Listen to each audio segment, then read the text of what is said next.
With your help, we can continue to fight for freedom, reach new audiences, and bring important information to the public free of charge. This is not possible without your generosity. Join our quest for the truth and our freedom and donate today, telling it as it is. This is today's News Talk, The World Today. Welcome back to The World Today. It's the start of a new week.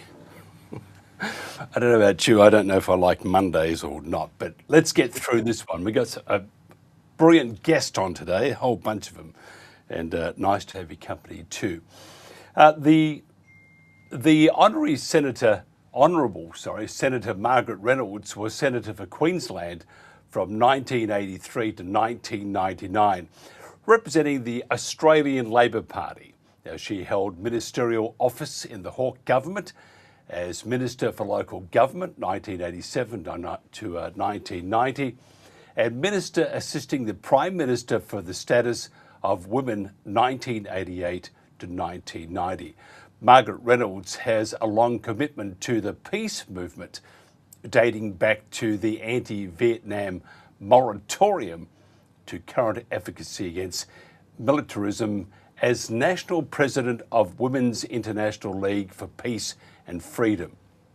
She taught human rights and international relations at University of Queensland from 1999 to 2004 and has worked with a number of international non-government organisations.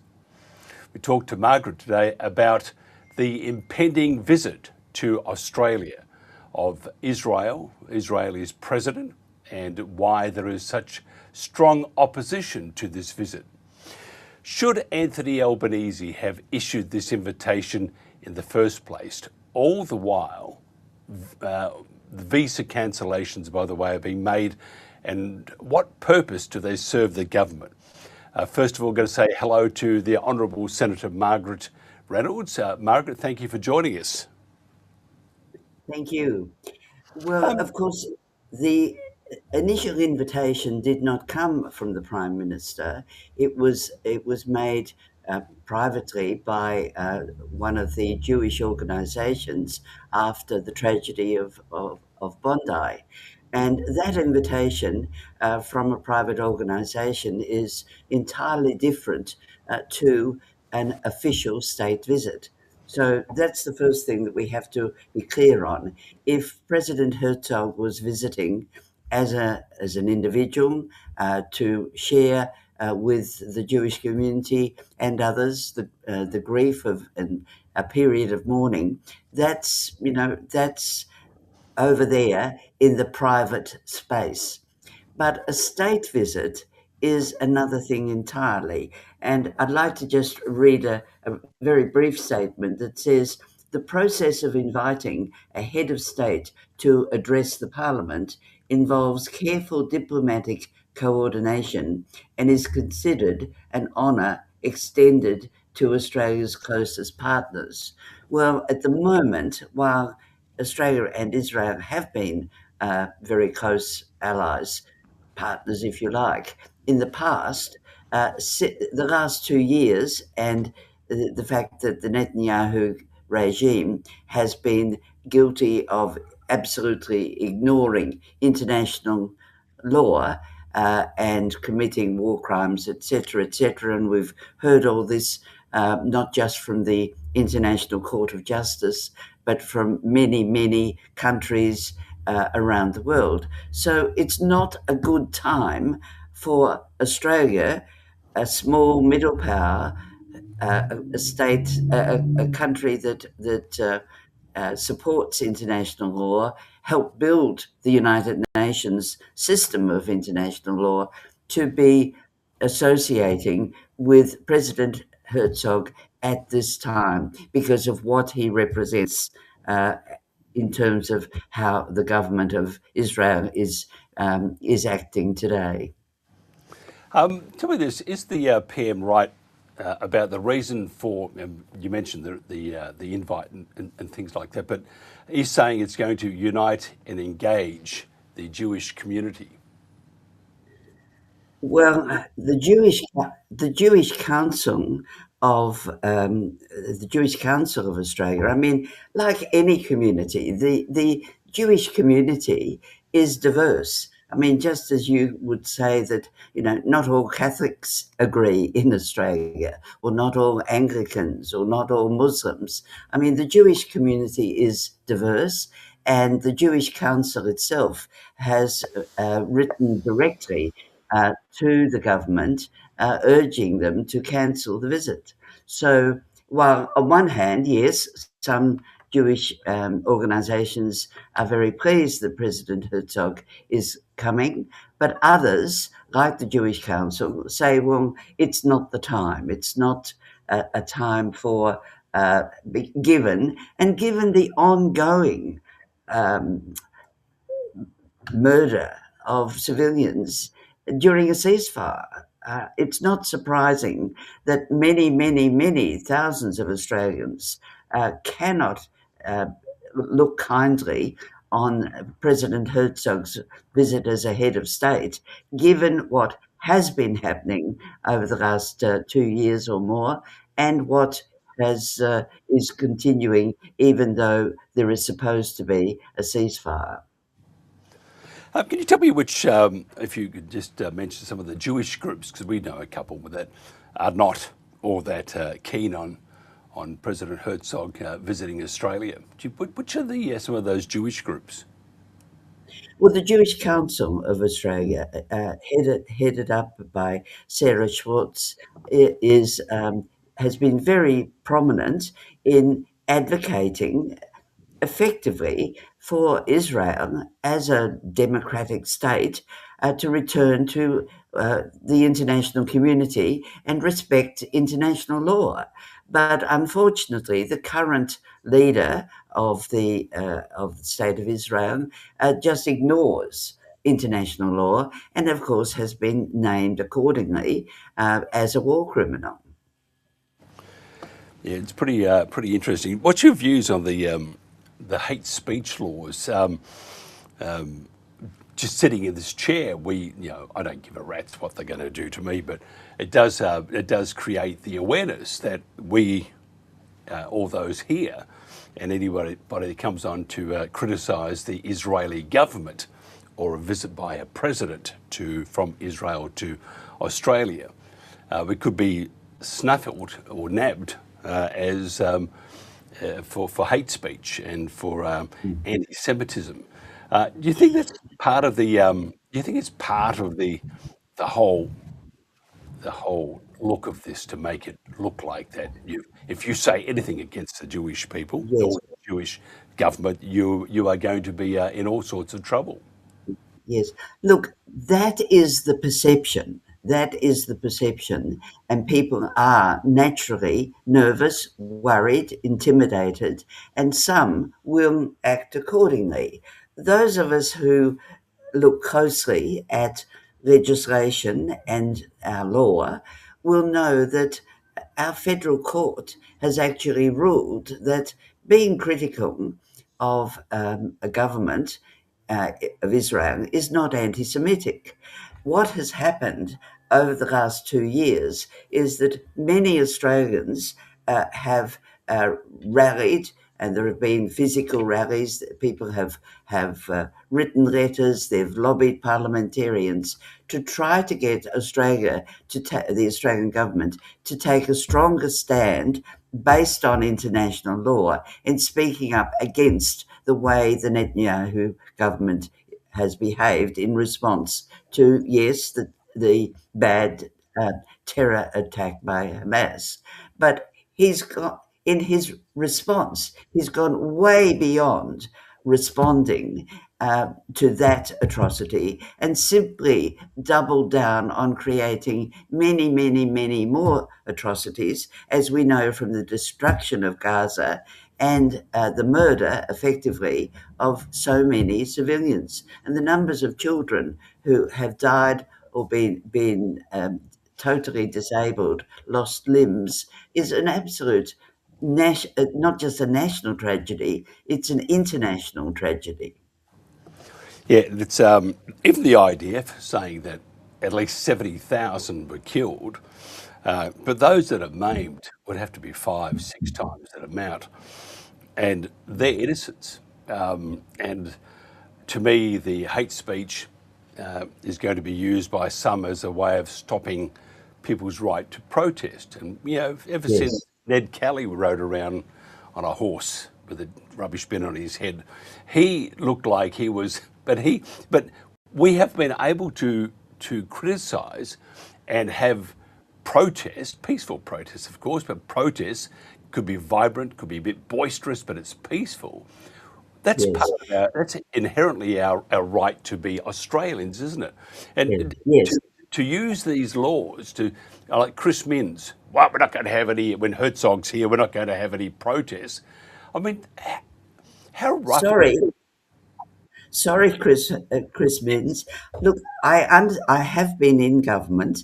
I understand that when you're in government and when you're in charge, you want everything to be well managed, yes, even controlled, because you're in charge and you want your government and your policies to be in the best interests of the community. And of course, things go wrong and you cannot control everything.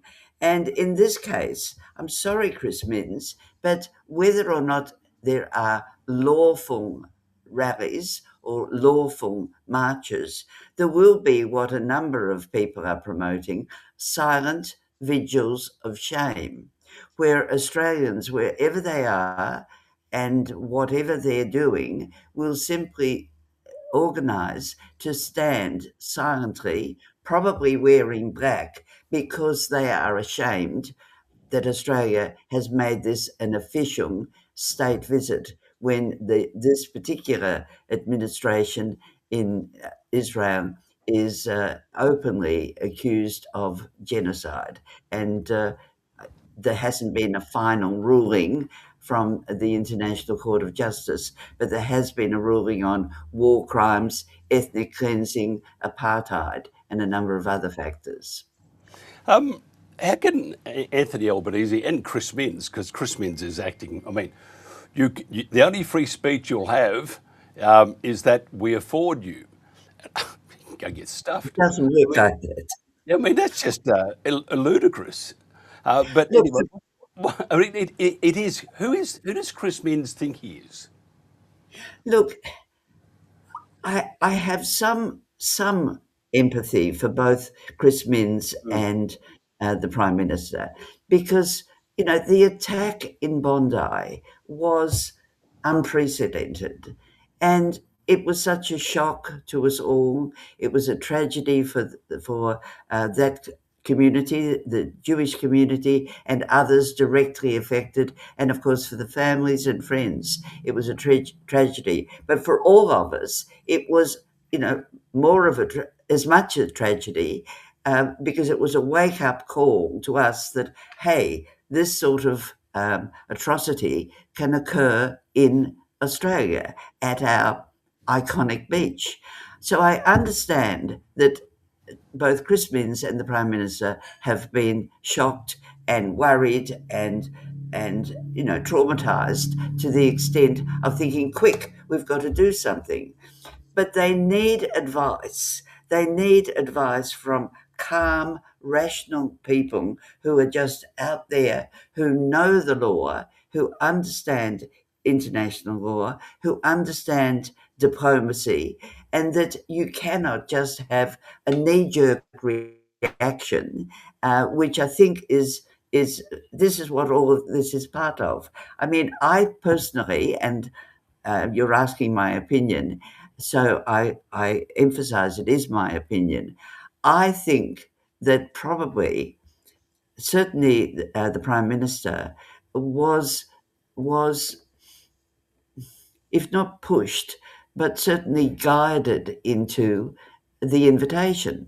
The invitation had already been issued by the Jewish community, and that's fine. I've got no argument with that, because that would be private. That would be, it would be like me inviting my friends from the other side of the world to visit me in Australia. I understand that in terms of the grief of the Jewish community. But what I don't understand is why the Prime Minister, or at least one of his advisors, said, fine, we will assist in whatever way is necessary to expedite, I don't know, visa, transport, security even. But that would only be for a private visit for the Jewish community. We now have a state visit, and I've got here, I've got the itinerary for the 4 days that includes Canberra, Sydney, Melbourne, and includes a number of official events. That is what Australians are angry about. They're not angry that about a private visit. A private visit would have been up to the president and his staff and his Jewish community. But this has become a state, this an official state visit to Australia, and we don't have that many state visits to Australia. We've had several US presidents visit and speak in the Parliament. We've had the President of Ireland come to the New South Wales Parliament. We've had the Chinese president come to the Australian Parliament. But these are well planned, well in advance, lots of discussion and diplomacy about what this visit means. And I don't think this has happened in this instance. I think a private visit has unfortunately turned into an official visit. Can you tell me how much Albanese is on the nose at the moment to the rank and file of the ALP? Look, Sorry about that. I don't. You're talking to a long-term member of the Labor Party, someone who joined in her 20s and is still a Labor Party member. I know Anthony Albanese, and he is he's a good, thoughtful human being. And if everybody had the opportunity to sit down and talk with him, they would agree with me, I'm sure. However, he has been unprepared for this crisis, this international crisis, where, a former friendly country behaves in the way, well, it's not the country that behaves, it's the current government, or the fact that that Netanyahu himself has responded, sent in the IDF, and just destroyed Gaza. Not to mention, of course, the terrible suffering of so many thousands of Palestinians. So I think the Prime Minister and certainly the Premier are simply unprepared for such a major international crisis. I mean, this period in our history will be considered long into the future because it is a total breakdown of international law by a former very reputable state. Just quickly, your views on the president of the entire galaxy, Donald Trump, and his peace plan. Are they going to call it the Gaza Club? 1 billion you can join. I mean, sorry, I'm being a bit frivolous, but I can't really approach this any other way because it does remind me of a private club. First, a golf course, a place to park your yachts, and then a place where you can rape and pillage, and that's about it. What's your views on his peace plan? And I see there's a group of Middle Eastern countries that are putting their hand up, but Yeah. but the majority are not. Look, a lot of Western countries are not joining, and I think the consensus in Australia, if there can ever be a consensus on such a complicated decision, would be that Australia should not join the board. However, my view is that thank you, President Trump, for the ceasefire and for your contribution in getting the ceasefire of a sort, but you haven't prevented the deaths and the starvation and the ongoing, just extreme inhumanitarian treatment of a whole group of a large population. But if we're going to have something like a peace plan, and even if you must call it a Trump peace plan, it has to go through the proper processes of the United Nations and the international system. We have spent since the 1940s, the terrible period of the Second World War, the Holocaust. Out of that came a need for an international system of law and compliance with law. And the United Nations, for all its criticism, and it gets too much criticism for the best efforts it can make, because the United Nations can only do what nation states allow it to do. But if President Trump had come up with this idea that he wanted to be part of it, and he'd said he would work with the United Nations, I would have, I don't know if I would have nominated him for the Nobel Peace Prize, but at least I would have given him full credit for trying to retrieve a terrible situation and work for something that would bring peace to the region. While he's working with whoever volunteers, look, maybe they will do some good, but I guess knowing that statement that was made some months ago about turning Gaza into the Riviera of the Middle East, I think most of us have a right to be very dubious and very suspicious of President Trump's motives.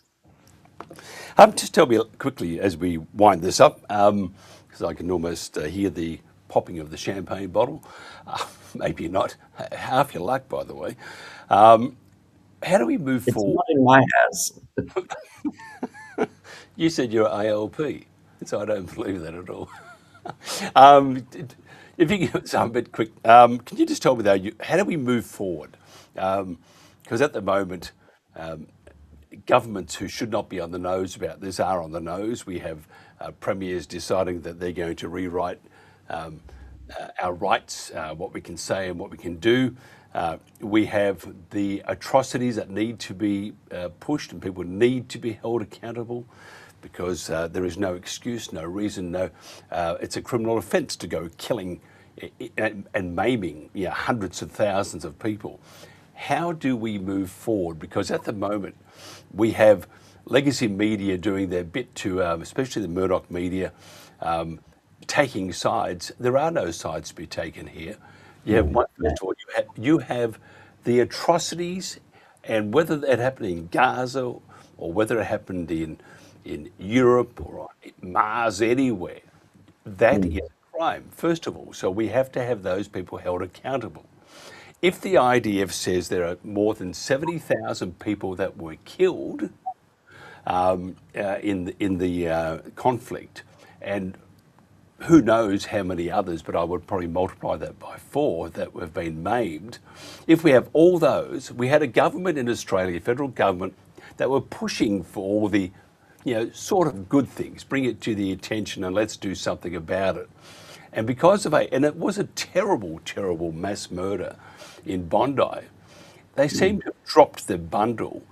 Everybody's become the Prime Minister. Everybody's become a bit like COVID, isn't it? Everyone's become an expert. Instead of saying, let's look at the facts as they are. Innocent people have been killed. The idea acknowledge that. So let's also hold those people accountable. And then let's bring this country together. If you want to have a march and peaceful, if you want to have a protest, do it, because it is your right. When we have premiers becoming as I said, the high court or the executioner almost, they should butt out. I mean, he can't even build a tunnel it's leaking and it's all falling down on top of things. So he should worry about, I was going to say his backyard, but in his case, other people's backyards. So how do we move forward? Because at the moment, we're like this whirlpool of I won't say filth, but ignorance is probably a good term. Well, look, I think many of us have great faith in the Royal Commission and Justice Virginia Bell, who will be heading that up. It will focus, yes, on, of course, on the tragedy of Bondi, anti-Semitism and social cohesion. I hope that Royal Commission focuses much more on prevention and bringing people together, and less on trying to continually say the right thing, do the right thing from one perspective. And this is where governments and leaders are accused of hypocrisy. And my last word on this would be, you have a terrible situation in Ukraine, and people have been killed, people have suffered and are continuing to suffer. What if we had woken up one morning, as we did in this case, just before Christmas, and discovered that President Putin was invited to visit Australia? We would just say that couldn't happen. And that is why, the fact that President Herzog is visiting Australia in these circumstances of the last few years, that people are just saying, how can this be? What is our Prime Minister and others who've supported it? The best thing that the Prime Minister could do now would be to make a small concession, and it would only be a small concession because a lot is already planned and will happen anyway. I don't see him cancelling the visit, but he could not welcome him to the Parliament, because that is, there are all sorts of reasons I've tried to outline why this is an inappropriate official visit at this time. But to have the president of this particular state at this time welcome to our Parliament is an absolute outrage, and will be a stain on Australia's reputation for many, many years to come. Yeah, I thoroughly agree and totally agree. Well done. So when are you heading back to politics? We need you. We need you. You were the good ones. I hope I was one of the good ones. In You some were. people's estimation, I was one of the bad ones. But my husband is a writer, and we used to have this joke that I was the activist and he was the armchair critic.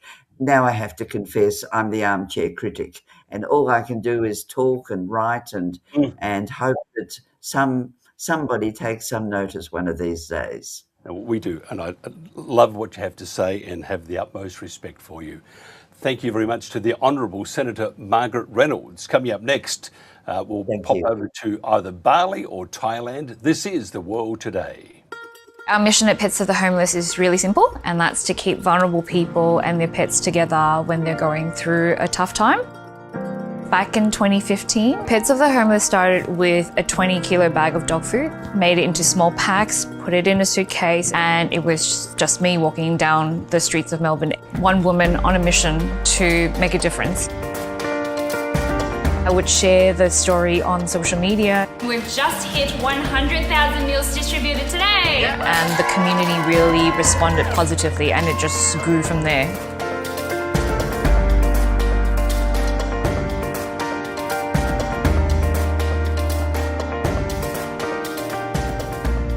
My name is Kent, and this is Hippo. She's everything to me. She's such a good girl. I got her at a time when I wasn't very stable. I'd come out of prison, I was homeless, but as soon as I got her, I just realised, oh my God, I can't let this dog go. And she's just my best friend. Hippo had a canine equivalent of an ACL injury. I knew there was something really desperately wrong. It was agonising seeing her suffering. My caseworker put me in touch with Pets of the Homeless, and Yvonne said that they could help, and I was just so overjoyed. I wouldn't have been able to get through that medical incident without their help. Like, it just would have been impossible. That bond between us and our pet is very important. And when someone is going through a really tough time in their life, that bond becomes even more important. And that's what we're trying to protect at Pets of the Homeless. Who's that?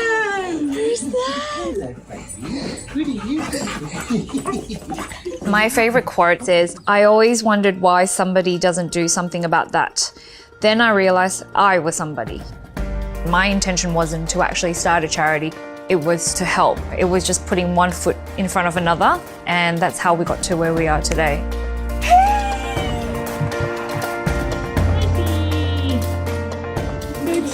We're now in a warehouse. We have about 150 volunteers. We provide on average about 60 to 70,000 meals every single month. We have a network of about 73 community partner organisations that we work with. We've also taken in hundreds of pets into our foster care program, and we've just reached 2.5 million meals distributed. In the time that I've been volunteering with Pets of the Homeless, I've seen the community grow, numbers of volunteers, pet food packing, got a brand new van, and we can reach more community pantries and reach more people. The community, whether it's the volunteers who are packing the food, who are foster caring, they've got so much love to give. I think Pets of the Homeless gives people hope. There can be a bit of judgment for people who are homeless and have a dog, but the reality is those dogs have got love and support, and it's so wonderful that Pets of the Homeless are able to help. It really makes a big difference in actual lives. It's really important work. To the people who have supported Pets of the Homeless over the last 10 years, thank you from the bottom of my heart. There's so many kind people out there, and I'm just grateful for all of them. The work that we need to do is so huge and the need is growing, and we can't do it without the support of our community.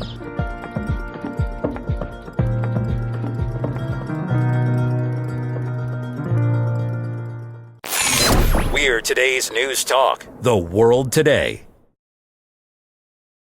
And welcome back. Epstein, it just doesn't go away. It's like that terrible bad stain, but much deadlier. More Epstein documents were dropped last week. Now, much of it has been redacted, but there are some nuggets of information. For example, Epstein's close associates, his global network, his job description, and his modus operandi does become very clear with each drop. However, many questions remain. Why is so much still being hidden by the admin? Are there charges pending against anyone for illegal activity? And there's a huge cover-up ongoing involving senior figures from past and present law enforcement agencies. Now, where is Congress? I think they're all hiding. Well, Kim will probably agree. You can see his head just about nodding, coming off his shoulders. But where are they in all of this? Does suspicion fall on Trump now? I can see he's nodding again very hard. He'll have cause himself an injury in a second. But does it fall on Trump and those he is protecting? Joachim Hagopian is a West Point graduate, former Army officer, and author of Don't Let the Bastards Get You Down. Now, after the military, he earned a master's degree in clinical psychology and worked as a licensed therapist. As an independent journo for over 8 years, he's written hundreds of articles for many news sites such as Global Research, LouRockwell.com, and the Government Rag. Joachim, thanks for joining us from somewhere in Asia. I've put down, again, Bali, but you haven't finished your holiday. Half your luck. What's your thoughts? I think you would be saying that the noose is getting tighter around a particular president's neck. Well, it's uncomfortable. They released, over 3,000 pages of the Epstein files. And his name's in it, along with a few other rather well-known people. But if you kind of look closely, it's like, they say, this is the DOJ releasing it, and it's Todd Blanche, who's the assistant attorney general. And he makes this claim that, well, we have these FBI tips here, but oh, you can't believe any of it, because it's all unconfirmed, blah, blah, blah, blah, blah. And then when they do release the names of rather famous people like Elon Musk and, of course, Donald Trump, it's like there's nothing that is evidentiary of guilt. They make sure of that, of course. Uh, so it just is. It's to whet the appetite for the demand by the public to see some results in these long promised Epstein files that have been dragged out and held back for, it was like a month and a half after their deadline that Trump signed the transparency law order to release it. After a month and a half, we get, half of what they still have. There's another 3 million pages of these Epstein files that they have chosen not to release. And they're saying that, okay, this big trove you got now is all you're getting because we're not releasing anymore. They've already made that clear. So it's obvious that they very carefully screened everything that is going public, and they are still withholding 3 million pages of Epstein files that aren't going to go public. So, it's just to basically placate the masses that are demanding for, disclosure, which is never coming. I mean, the bottom line, it's also come out, and I've even written about this in the long past, but the Department of Justice has made deals over the years, with a 2005 investigation, 2008 conviction for, soliciting underage. And then finally down the road, the 2019 incident, and then they get rid of him, of course. Oh, he's probably living, breathing in Israel, being protected, of course. Because, boy, they're still using the sexual blackmail on Donald Trump. Israel is blackmailing Trump, and that's why probably there's going to be World War III with Iran and every other place that we're in a hot spot with. So my point is that they carefully screened everything, and it's not going to prove that there's going to be any kind of conviction. And the point that I was just making was, there have been deals made with the Department of Justice. This is going back, 25 years, where these are basically the child rapists that Epstein served. They have deals with the federal government that they're not going to be pursued legally. They're off the hook and they're above the law. And so, we need to get to the bottom of that, because that's a scandal in and of itself, that they're protecting these pedophiles that are hugely powerful in this country. Trump is just one of them. Bill Gates is here at the moment. He's visiting our Prime Minister. I could imagine the handshake. It'd be like that. They're both such butch gentlemen. But it came out that Bill Gates had contacted a Russian hooker and contracted something that you get from hookers. And he was, and that was Bill Gates with Epstein himself talking about it. It's very murky. It's very dirty. It almost makes you feel like you don't want to even read it, because you think that all this will stick to you like a skunk smell. It will stick to you, and you can't get rid of it. The 3 million pages. I mean, that's a lot of pages, by the way. But the 3 million pages that won't be released. Do you think the American people will settle for that? Well, if there's World War III to take its place, yeah, I think they will.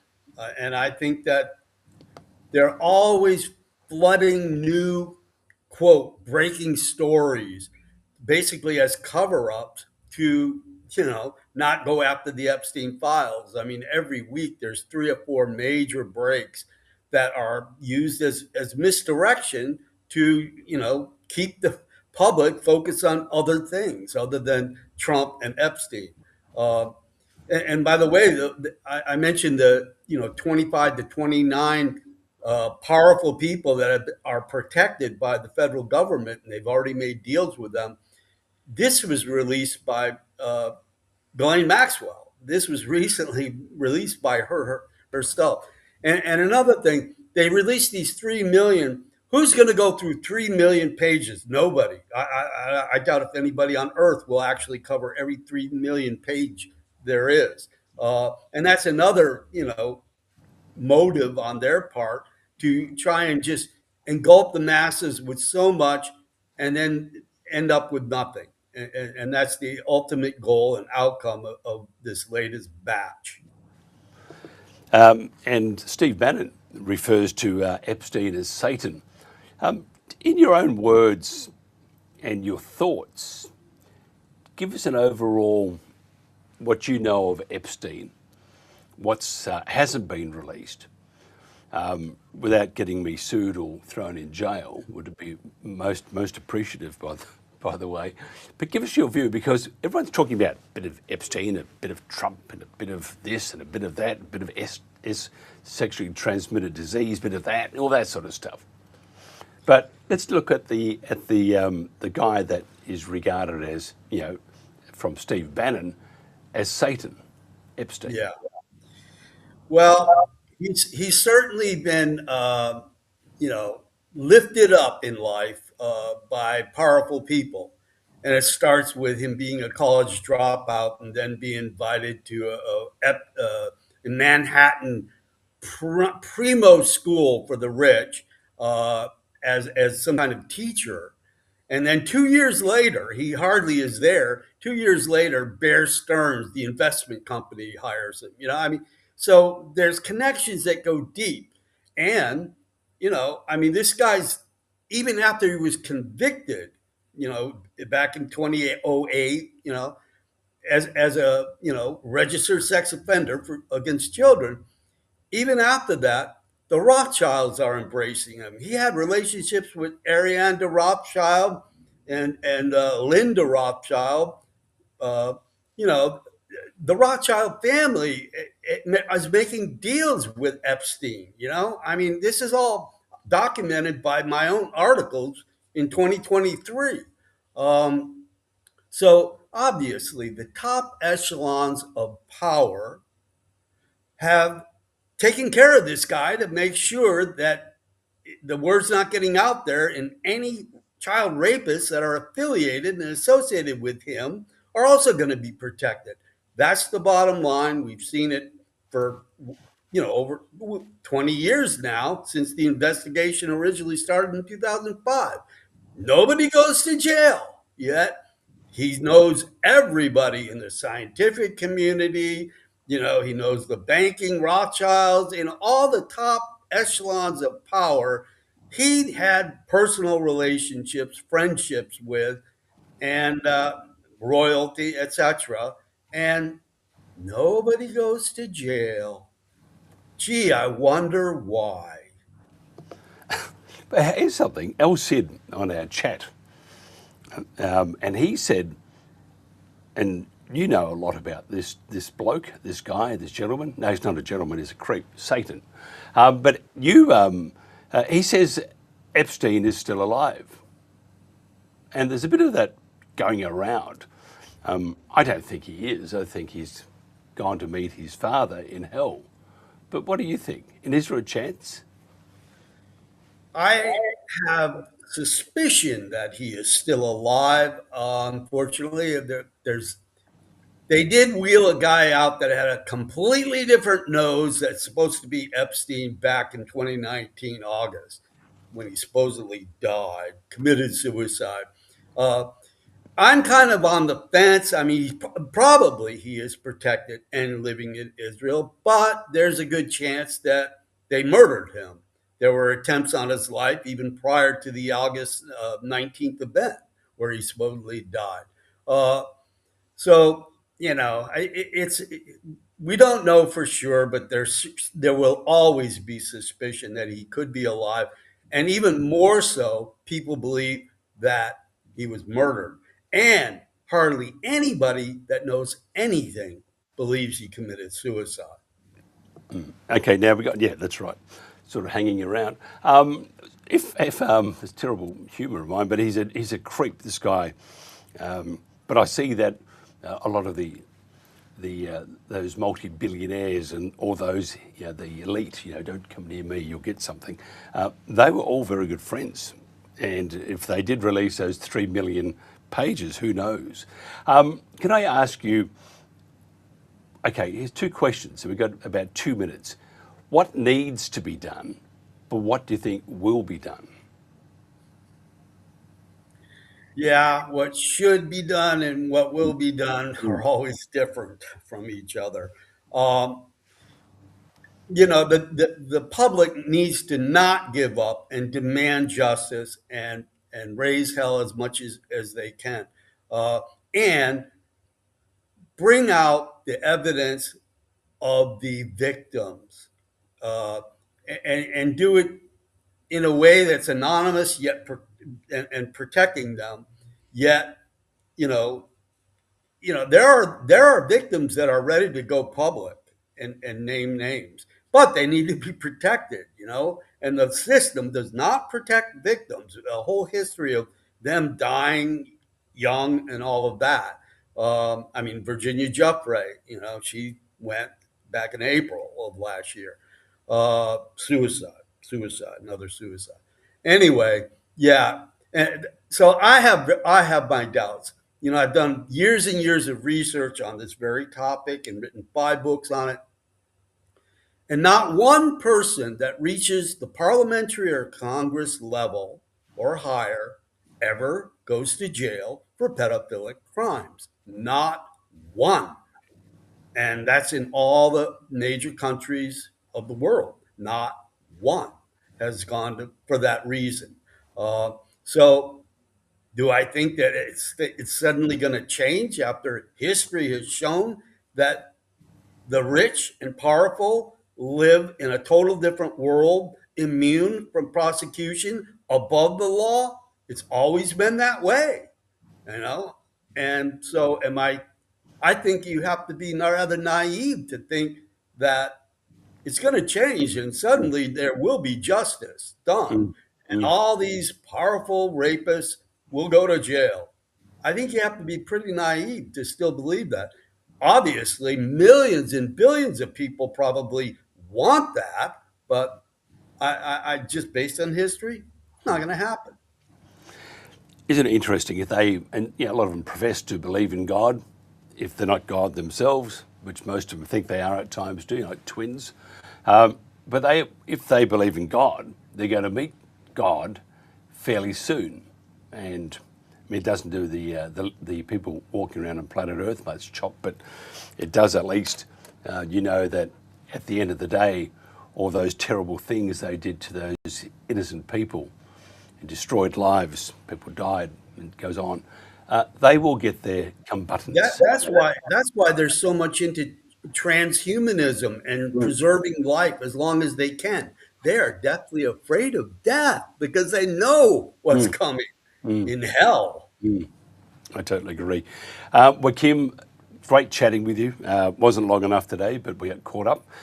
Thank you for your time. If somebody wants to find out more about what you do and where you are and that sort of stuff, and Fred, your water buffalo, how do they do that? Okay, thegovernmentrag.com has all my articles along with jameshfetzer.org.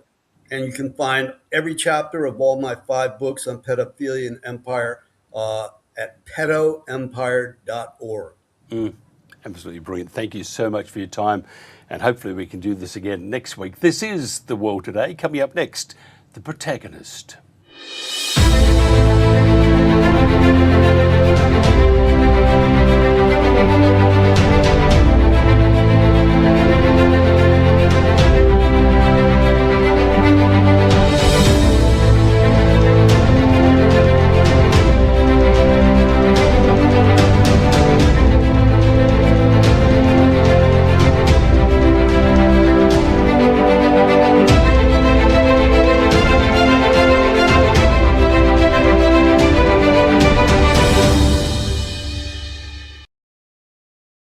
And welcome back to The World Today. Nice to have your company. I'm Mike Ryan. Very shortly, we'll be talking to a very special guest, Dr. Claire Craig. And Claire is the co-chair of the Heart Group and a diagnostic pathologist. She has been a pathologist since 2001, working in the NHS, specialising in cancer diagnostics, and was the clinical lead for the data team, and led research and development projects at Genomics England. Dr. Craig, together with Us for Them, has been involved in a 2-year fight to obtain vaccine mortality data. However, this has been refused by court. Claire has recently released a video she called My Farewell to Medical Ethics. We'll talk to Claire in a second, but I just want to play you this clip and just to show you what Claire, just get an essence of where Claire is coming from. This is the logic that now guides public health, from the malaria vaccine rollout to COVID mandates to assisted dying. The pattern, or rather the slippery slope, is the same. The individual has been replaced by the collective. The principle of consent has been subordinated to the needs of the majority. Such a setup requires doctors to be loyal to the system over their patient. Patients are then simply unprotected data points. It took just 6 years to overturn centuries of medical ethics. No one has acknowledged it. It must be acknowledged, apologised for, and repaired, because historically the slope we have started to slide down does not have a happy ending. Dr. Claire Craig has joined us from London. This, Claire, is an issue, isn't it, that every single person should be concerned about? I think it is. Yeah, I think it's really fundamental. The idea that we have taken a dark turn ethically in the last, well, I mean, you can argue about when it started, but we need to acknowledge it's happened so that we can turn back to what ought to be. And so in medicine specifically, the problem is that a doctor ought to have as their only concern the benefit and the best interest of the patient in front of them, a duty of care to that patient, and the kind of ethic of first do no harm. And when those two have been subordinated to population level benefits, then people obviously will lose trust with their doctor. Yep. Could you just, because you've been through a lot, so have we, so has probably the entire population. COVID inquiries, you've seen it all, but you've seen the corruption and the negligence. Has too little been said about medical ethics, because everyone was concerned about where it came from. What about the vaccines? Which came first? Aliens dropping bombs full of all that sort of stuff. But the word ethic was rarely used. Yet I suppose the whole essence of it was that this was some very dark, shady, grey areas of ethics in the whole operation of the COVID crisis and the applications of vaccines. Indeed, and I mean, if you wanted to overturn what we had as ethical principles, the best way to do it is to make people scared of each other. So, to have the fear campaign that we had is exactly the way you would do it, because once people are scared of each other, then they start thinking irrationally and thinking about other people taking risks on their behalf to keep themselves safe, because in fear, you just want to be told that you are safe yourself. And so I think that's what we saw happening. Sorry, I've just lost my train of thought there. That's okay.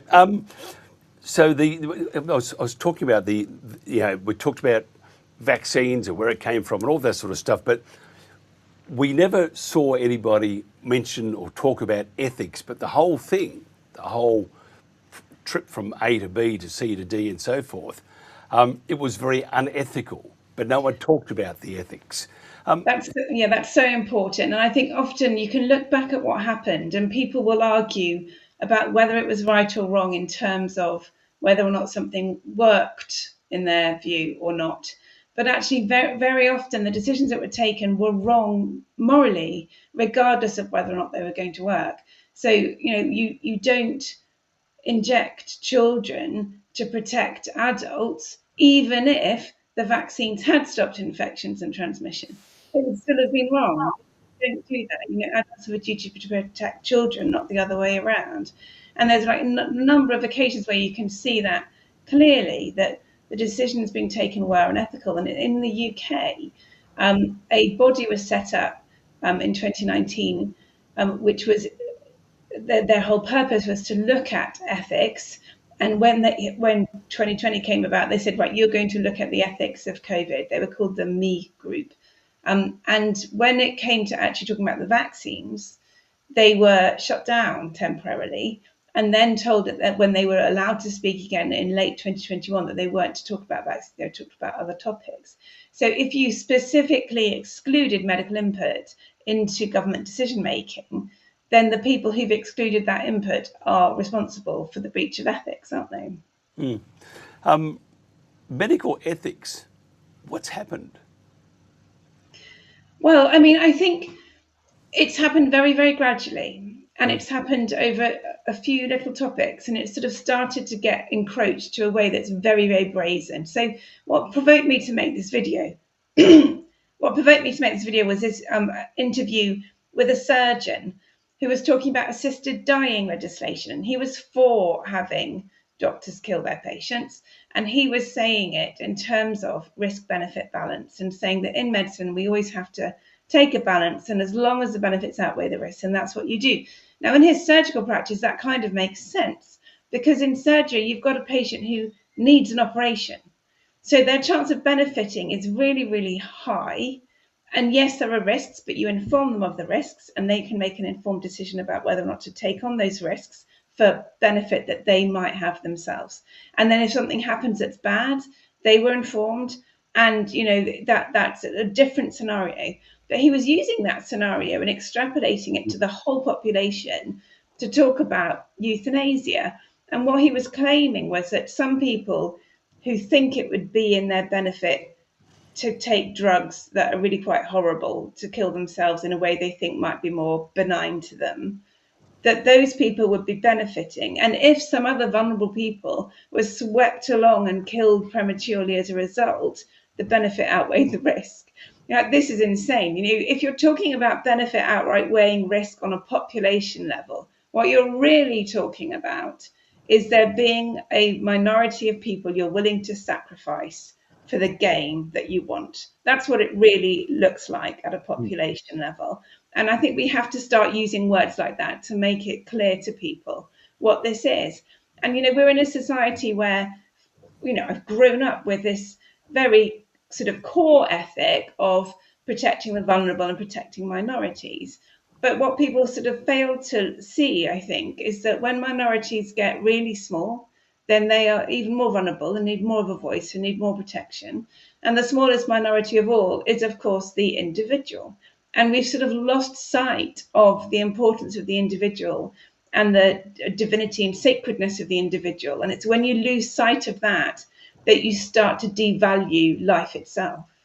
When a doctor, when prescribing what is required, does that with a lot of thought, a lot of training, understand that there may be some complications, but patient needs to know that.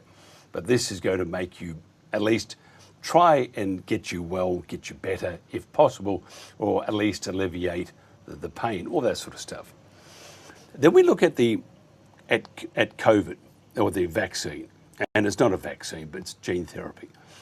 And I'll do two time frames here. Let's go back to when it was running rife and doctors, I've got to do it, otherwise I'll get fired. I think it's a pathetic excuse, by the way. I had to kill him because otherwise I'd get fired. Not much difference there. One was a loaded gun, one was a loaded syringe. Then we have nowadays the same thing. We have government still pushing. If you look at Pfizer in Australia, for example, they're pushing it like nuts. Go and get your COVID vaccine. Have we not learned anything from that first time round? Why did so many doctors? I mean, there was a number that said, "Okay, we won't do it. We're going to just stop," and they were very brave. Well, actually, not brave. They did the right thing, and they should be respected. But the great majority, not only in the UK, Australia, wherever, the great majority of medical professionals who did administer the vaccine or gene therapy during COVID are still doing it now. And yet we have all the information. For example, Dr. Paul Marrick talks about the number after, he talks about a study that studied 60-something trials, and 330 of their own from South Korea. And it showed you that cancer was forming in clusters around, at times, the point of injection. Then we have Dr. Simone Gold talking about clots. And so we know that there is a great doubt on the effectiveness of a vaccine, because if you have to keep getting a booster, you know it's not working. But secondly, they know that it's not safe, or there at least is doubt in the mind it's not safe. And I'm just wondering why they are still doing what they did after seeing what happened first time round. Do they have the patient's care at heart? And is it first do no harm, or first make sure that I have a brand new car or a job that looks after my children? I don't understand. So I don't think their motives are the sort of evil. I think what's happening here is, first of all, people are not measuring the outcomes properly. So they ignore the first 2 weeks after the injections have been given. And in that 2 weeks, there's an period of immune suppression where people are more likely to catch COVID if they were going to in the near future, and they get sick earlier because they're immune suppressed. And then they only measure after that period when they either weren't susceptible or they've recovered. So even now, the studies are using the same trick, and they still are producing evidence as it's perceived of a benefit. So I think the doctors giving it still believe in there being some benefit each time. I think they're completely misplaced with that. But I think they do believe that, although a lot of them aren't really reading the papers at all. They're just taking it on trust from the authorities.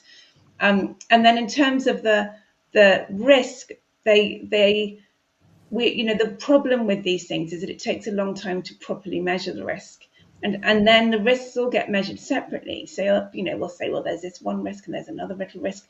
Nobody ever adds up the entirety of the risk to say, actually, this is a real problem. Although having said that, of course, that did happen in 2022 with Joe Freeman's paper in Vaccines, where they showed that on average for mRNA, 1 in 800 were having a serious adverse event of special interest. So, that we do have enough data for people who are actually on the ball to know that it doesn't outweigh the risk. Now, in the UK, the government finally, in 2023, commissioned, actually, I think it might be 2024, they commissioned a report to say, is it worth doing this financially? So is there enough benefit of these boosters that the cost of giving the injection is retained, or is brought back by medical care that people don't have to have because they're not sick anymore. So that should be a really simple sum to do, and it should obviously, and if somebody's really sick with COVID on intensive care or whatever, that's really expensive. So it should be easy to get a balance there. But even on their own premises, based on this ignoring the first 2 weeks and all of the best pharma data, even with all of that, they could only say that it was economically viable in healthy people over the age of 95. Now, at that point, they changed the offer to anyone over the age of 75, I think on the basis that they thought most over 75-year-olds aren't completely healthy. But the over 75-year-olds don't know that, about the cost effectiveness. And they keep coming forward. So we're still, every time they offer it, we've still got the majority of over 75-year-olds here getting injected. Our healthcare staff aren't really anymore, but the older people are. And it's, I just think it's happened for so long now. There comes a point where it's really, really hard for people to change their minds when they've been in this one belief system for so long. I'm just thinking 95, I've got a few days yet before I get to there. I mean, and then if you hit 95, I've got to ask you this. Why would you bother? And the reason why, I mean, I have a theory, maybe I'm wrong here. The reason why in Australia, get your vaccine. I mean, news.com.au, sponsored by Pfizer of all places, which is a Murdoch mob anyway. Big ad. The reasons why you should get your vaccine over 50. So there's a 45-year difference, by the way, in what you're telling me and what they're saying here in Australia. However, perhaps the reason why they're pushing it, let's go back a bit, to the start of it, Pfizer, we have a deal for you. If you sign this whopping contract that will leg rope you into buying our vaccines, or gene therapy, for the next umpteen years, if you don't pay every year, you're going to get smashed. So they're going to push that narrative, aren't they? Because they've ordered all these vaccines from Pfizer. If you look at Poland, I think they're one example that they said no more. No. They're being sued by Pfizer. It's like being sued by a mass murderer that he didn't happen to kill you, so he's going to sue you because he missed out on a killing. And the whole thing is just nuts.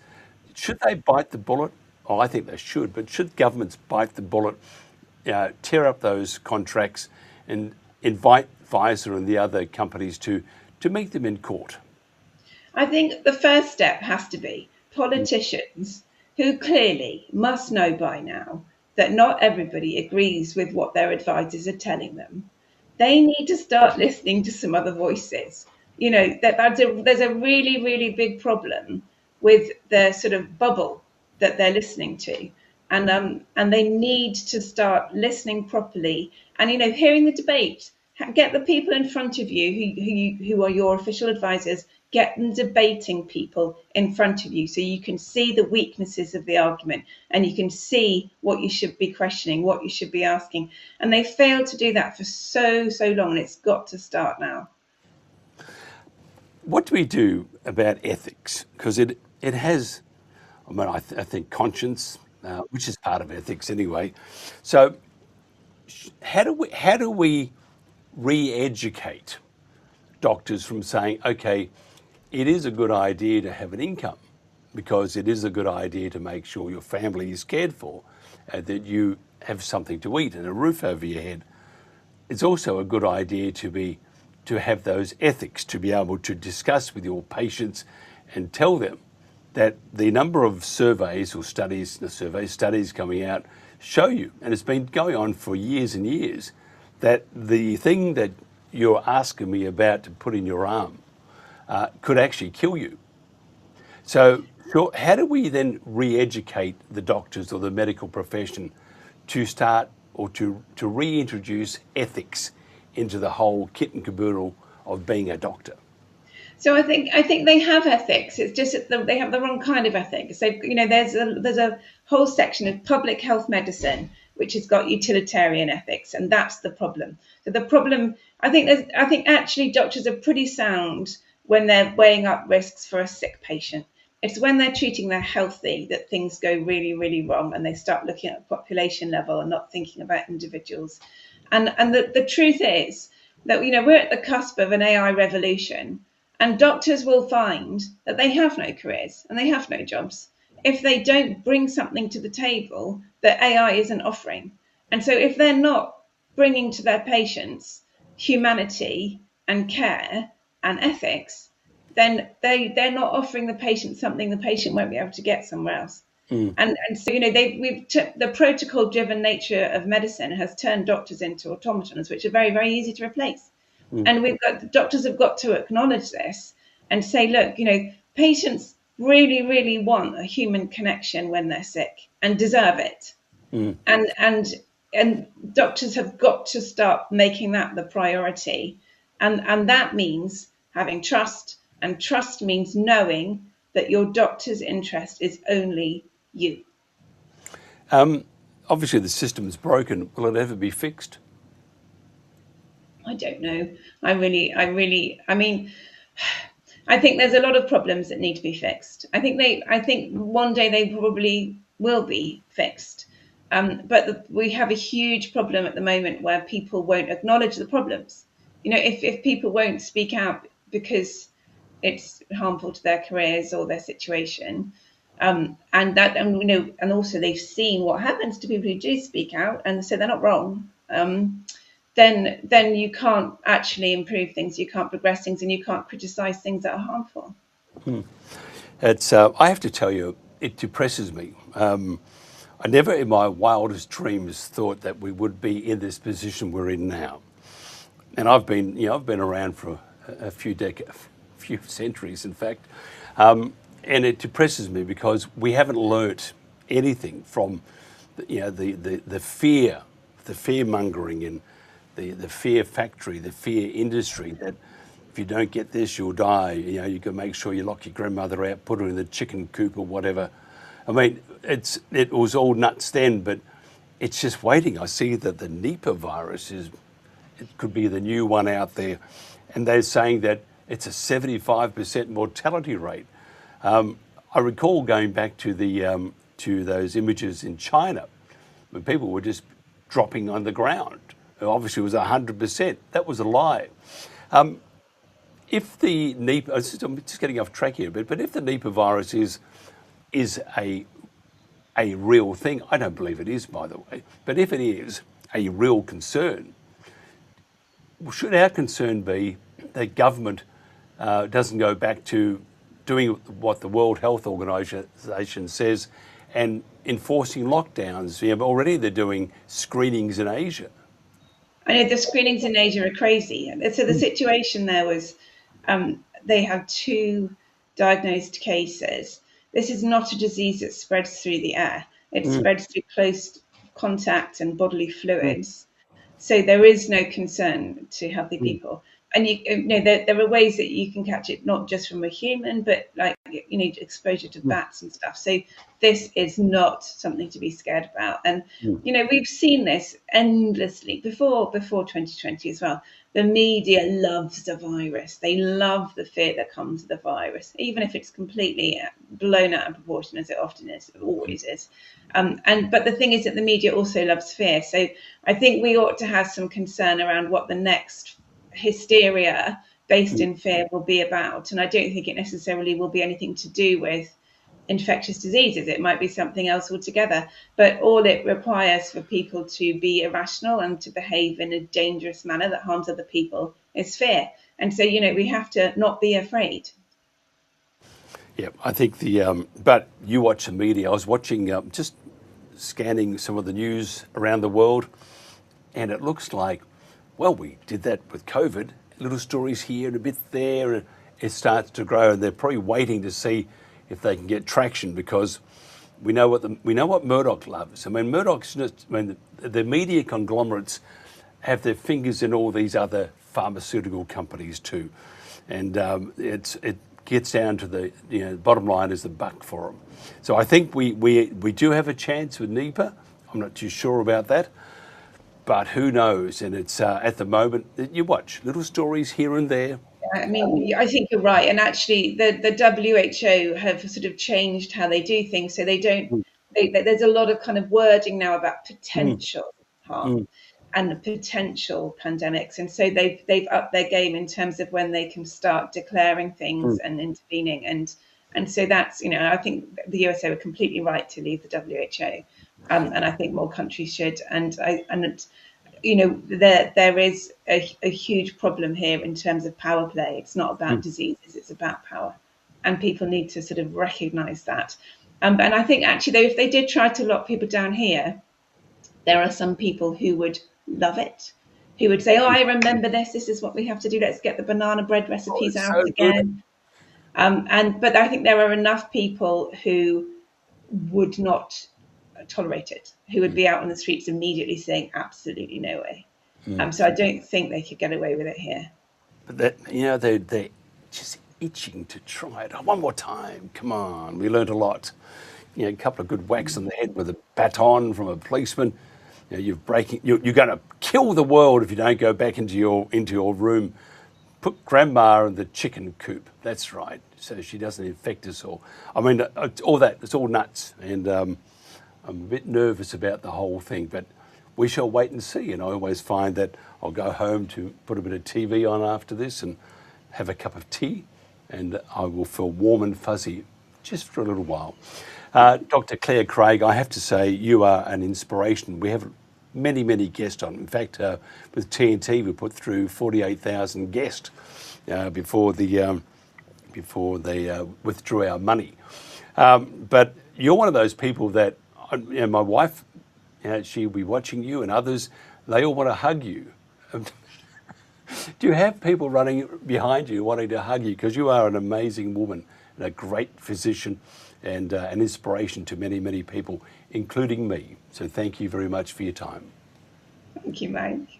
This is The World Today. Coming up next, Trevor Court, MC.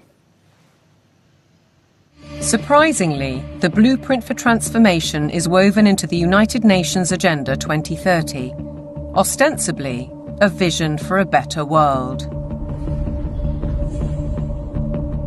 Excellencies, ladies and gentlemen, I say again that taken together, the 2030 Agenda for Sustainable Development and the Paris Climate Agreement provide humanity with a master plan for a sustainable way of life on this planet. New York City, late September 2024, the setting for the United Nations Summit of the Future, a gathering of member nations to reinforce and accelerate Agenda 2030 and its 17 Sustainable Development Goals, or SDGs. The plan has a broad spectrum and is full of worthy ambition. But behind those deliberately bright and colourful boxes lies a darker theme, a shifting of influence and potentially power towards unelected world bodies. The strategy goes back well into the last century, and pressure is growing, because the goals are far behind targets set at the grand relaunching in 2015. 17 inspiring Sustainable Development Goals, the SDGs. Our aim is clear, our mission is possible, and our destination is in our sight. To end poverty and hunger, address inequality, protect our planet, and build a life of dignity for all. It appears to be a noble and ambitious programme for a perfect world. And who could argue with those aspirations? But critics insist the goals are not what they seem. Alex Newman is a journalist and broadcaster who's been investigating the issue for 15 years. He has his own way of interpreting the rhetoric.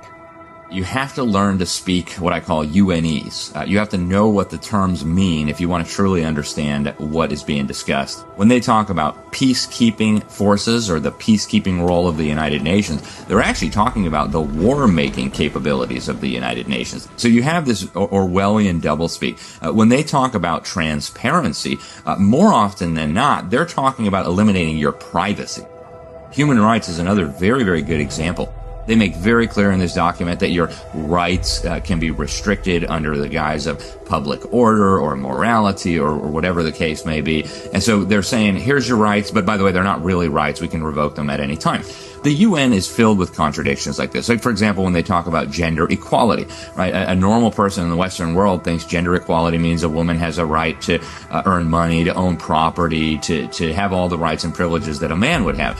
When you look at the individuals who lead this movement within the UN, you're talking about radical feminists. You're talking about people who are very interested in dissolving the nuclear family. As you dig into these goals, it's very clear we're dealing with something far more nefarious. Once you look past the marketing slogans, the kind of warm and fuzzy, we're going to end hunger, which again is just window dressing, you realize that this is actually a blank check for totalitarian global control. Author and campaigner, the late Rosa Koire, called out the plan more than a decade ago. It is the biggest public relations scam in the history of the world. But it's far more than that. It's a blueprint. It is the action plan to inventory and control all land, all water, all minerals, all plants, all animals, all construction, all information, all energy, all means of production, and all human beings in the world. Not the station for people who label truth as misinformation just because they don't like it. For facts and truth. Today's News Talk. The World Today. And welcome back to the last leg of this 3-hour gig. Thank you very much for your time too. Before we get into Trevor Court, I just want to play this. We've got a late bulletin in right now because we're looking at the doomsday clock. I think it was late last week, in fact, and I think it was 85 seconds to go before the end of mankind. Gonna wait that long.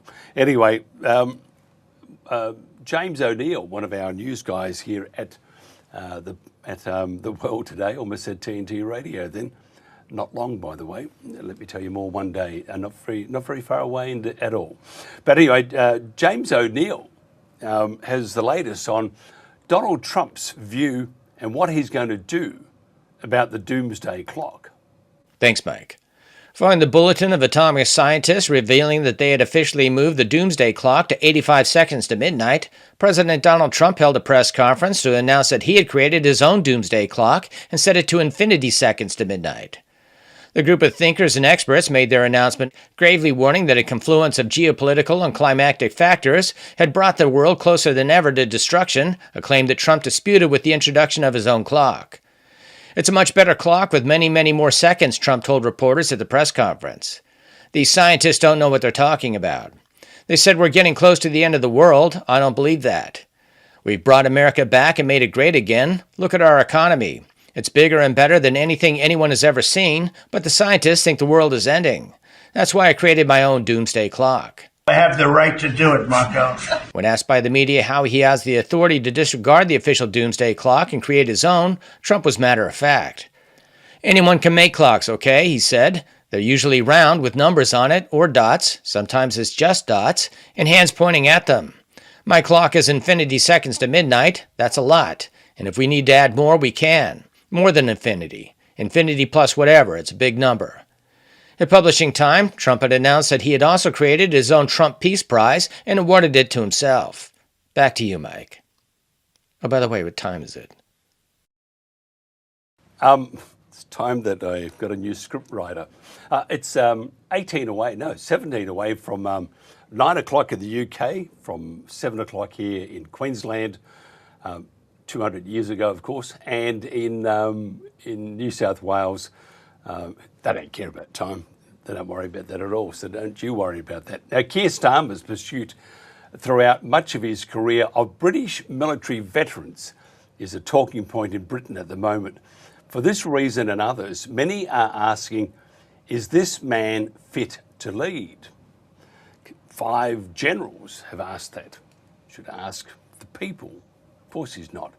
At the same time, the UK government is calling on war veterans to come back and fight for the British military. That's army. What war did you fight in? I beg your pardon. Anyway, raising the age from 55 to 65, that's right, for retirement for vets so they can be called up again. Now, will these war heroes and the younger recruits get back to kindergarten?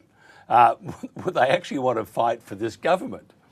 You can fight for the government, but make sure you're home for dinner, all right? Now, Trevor Court MC is a decorated British Army veteran who served in the Royal Irish Regiment and a veteran who's sick to death with politicians, except Nigel. He was posted in Cyprus, Northern Ireland, Canada, Oman, Brunei, Kenya, the UAE, Kuwait, Bahrain, Germany, Afghanistan, and on Mars.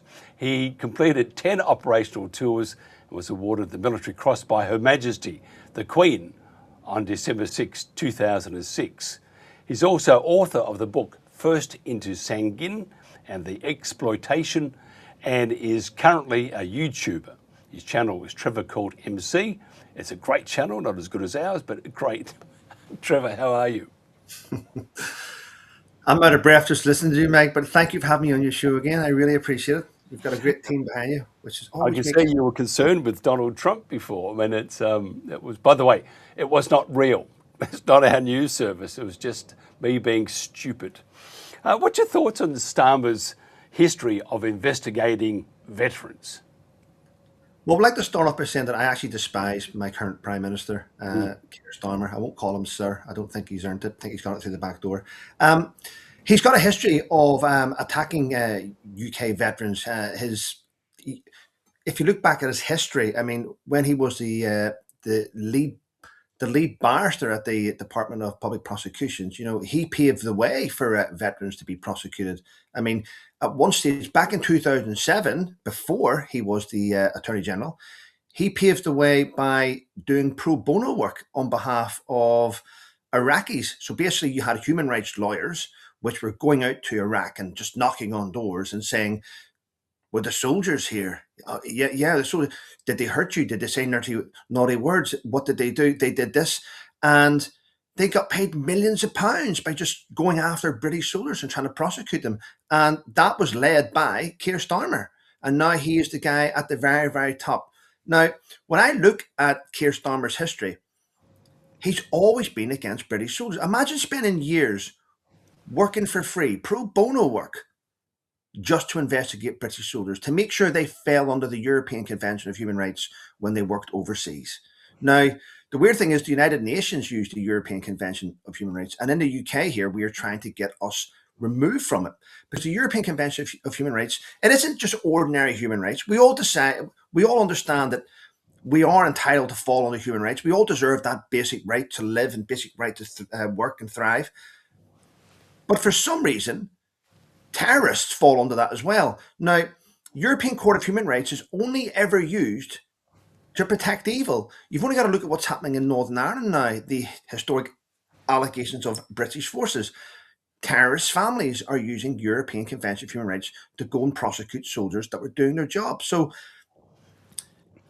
I don't like what's going on. The veterans community are up in arms about it. The wider public are being sort of kept in the dark about it because the media don't really highlight it unless it is something special. Now, currently, there is one man leading the mission on the prosecutions, and that is an ex-sergeant major in the British Special Air Service called Bob Craft, who is currently the spokesman of the Special Air Service Association, who is leading that charge, and he is getting the backing of the association. So we do have someone in the ring, in the arena, fighting our case.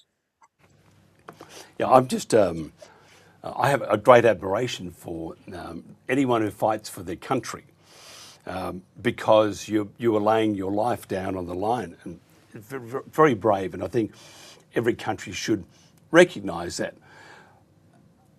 To have a Prime Minister, one hand saying, I want you to all stand behind me, and actually, no, he would never say that. I want to stand behind all of you, and we will head over to Europe and fight the Russians if we need to, or bad Russians. Yet on the other hand, he says, I'm going to carry out a vendetta. Can I ask you, what do you think is going on in his brain? And where does this vendetta come from? Did he not get accepted into cadets? Mike, it's very clear that he has his personal vendetta. This is not political. This is to do with what he's done in the past. Now, imagine the British forces going up against a terrorist organisation from the 60s, late 60s, right up to about past the 2000s. The British Army deploying on the streets where I grew up, Northern Ireland. And every time they went round certain corners, they were shot at. My own father having to search below his car every morning in case there was a booby trap. A lot of people that lived near us that worked for security forces going to the cars in the morning and it blowing up, taking your kids out and everything blowing up, coming to London and the IRA coming to London and blowing things up, going to Warrington and blowing things up, trying to kill the Prime Minister in Brighton. I mean, killing a member of the royal family.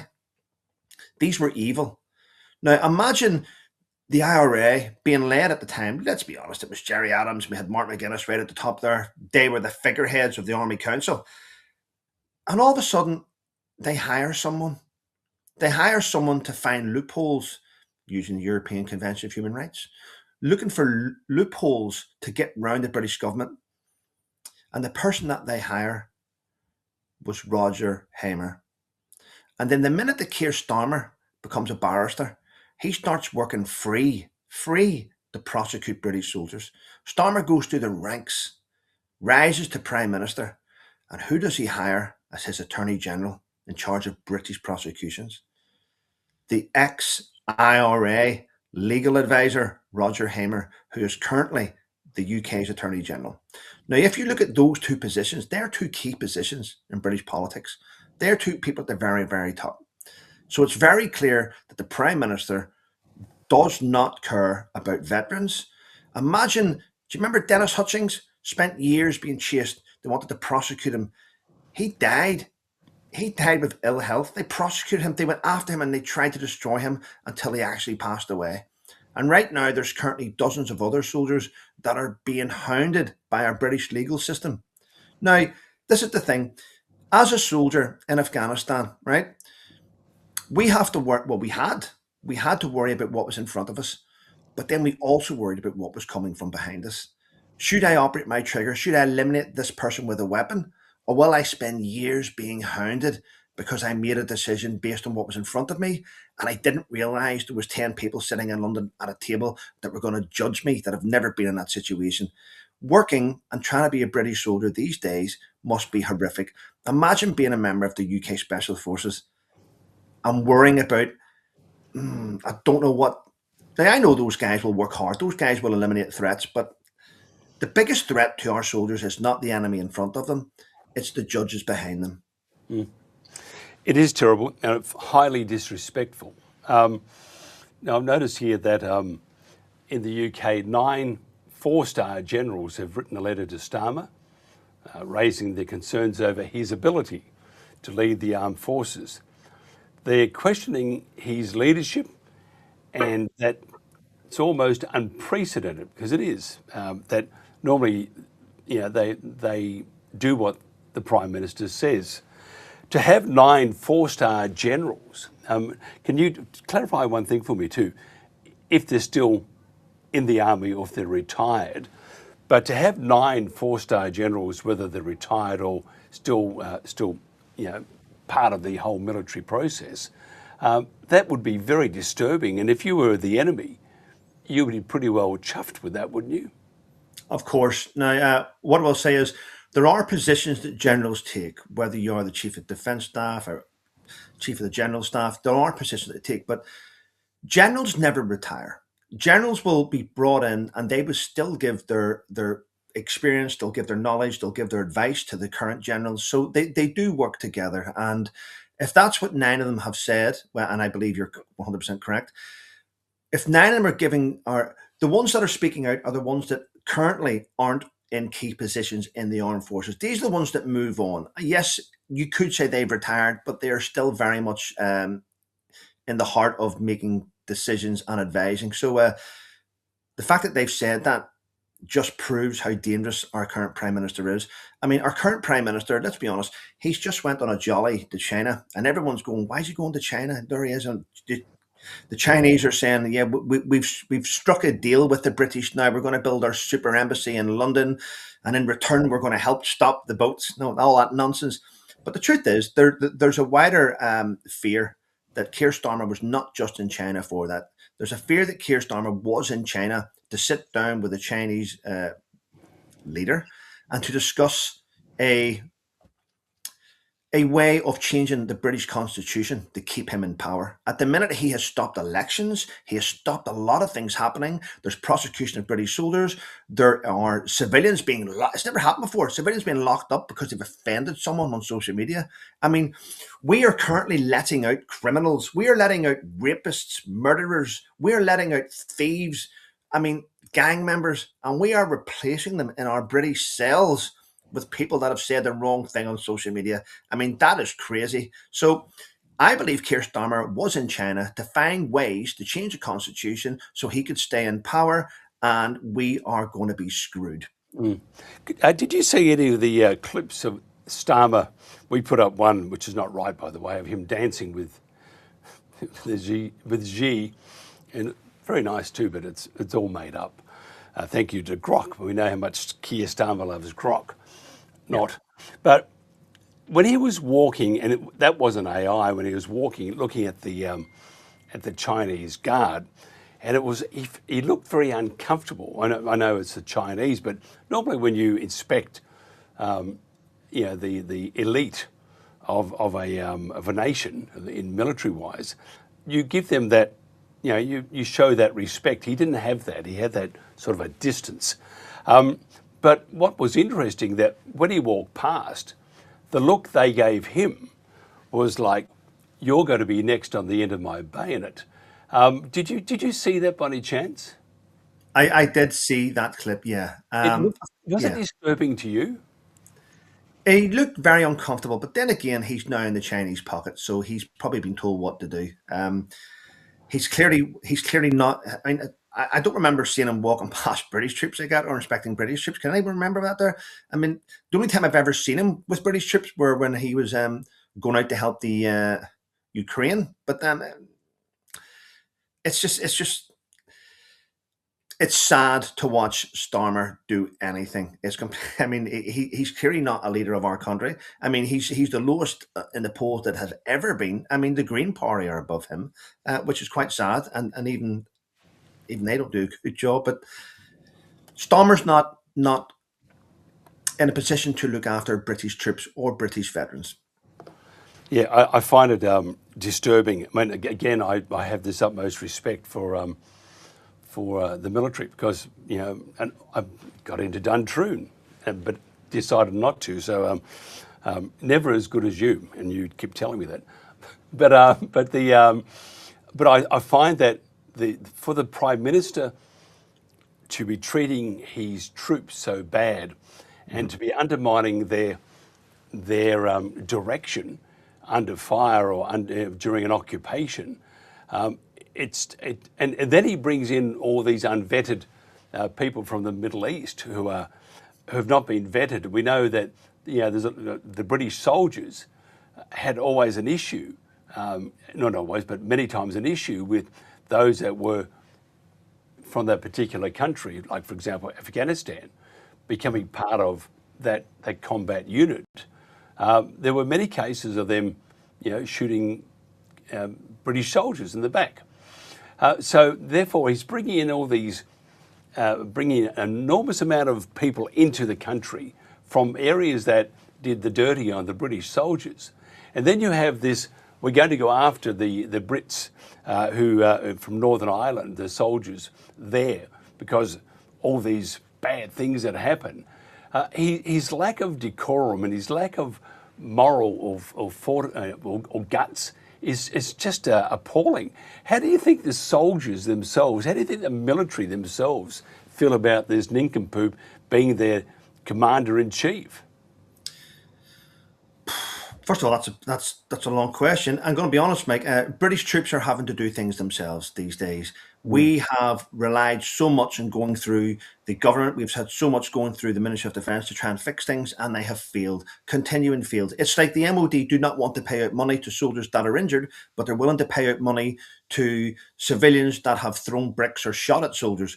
Now, at the minute, here in the UK, we have a system, Mike, where any British forces leaving the military and transitioning to civilian street have to go through a thing called the Armed Forces Compensation Scheme, which is run by civil servants and it's run by bureaucrats. You have a few charities in there, and the charities that are involved there have got like between 100 and 250 million in their bank account, because it's a government system. So what we're doing now in the UK to fix veterans, believe it or not, is we're having to get our own veterans, right, that set up their own companies to help veterans get compensation. At the minute, I don't work for anyone, as you know. I do my own thing. But at the minute, I'm championing a few individuals that I've worked with in the past that have set up a company called My Veteran Claim, which is a no-win, no-fee organisation. So the veterans don't have to pay money out. If you go through the government schemes, it costs you a lot of money in the end. So these guys have set this up, and they promise to get veterans audio hearing within 60 days. They promise to get them claims. They're setting up things, because when we're using the government system, which is run by civil servants, they do not give a damn about veterans. So if you're asking me what I think about the Prime Minister, I think he's scum. If you're asking me what I think about the Ministry of Defence, I think they're outdated. The civil servants need half. A lot of them need to go on the dole, and we need to replace them with people that actually care about our country and care about our veterans. What you can do for us is to get hold of those gentlemen and say that if they want to come on, talk about what they're doing, we will do promos, do whatever we can. and we should. So let them know if we can help in any way. We will. If somebody wants to find out though more about you, because time has come that we have to go home and I've got to mow the lawn. No, I'm going to go home in about 3 hours' time, in fact. But if they want to find out more about you, Trevor, how do they do that? Well, I'm on Instagram, but I'm also on YouTube. And if you're a veteran and you want a military claim from hearing loss, you can get in touch with www.myveteranclaim.co.uk, and I will be answering the phone to help you. Will you really? Yep. That's scary. No, a great thing. You'll go to heaven for that too. Maybe not, but you'll get close to it. Trevor Court MC, thank you so much for your time. Appreciate it. And I think it is a very serious issue, Starmer, at the moment, because he's not doing much good for his nation. He seems to have forgotten everybody, all the good folk of the UK, the citizens of the UK, seem to have been forgotten by the Prime Minister, and the Prime Minister has forgotten many of his allies. If you look at what's happening in China right now, you don't need America at all. I mean, China will come and look after you. Not. Anyway, Trevor Colt, thank you so much for your time. Thank you so much to all of our guests too, by the way. It's been a bit of a journey the last few hours, but we got there, and we'll catch you again, same time, same channel, same phone box tomorrow. This has been The World Today.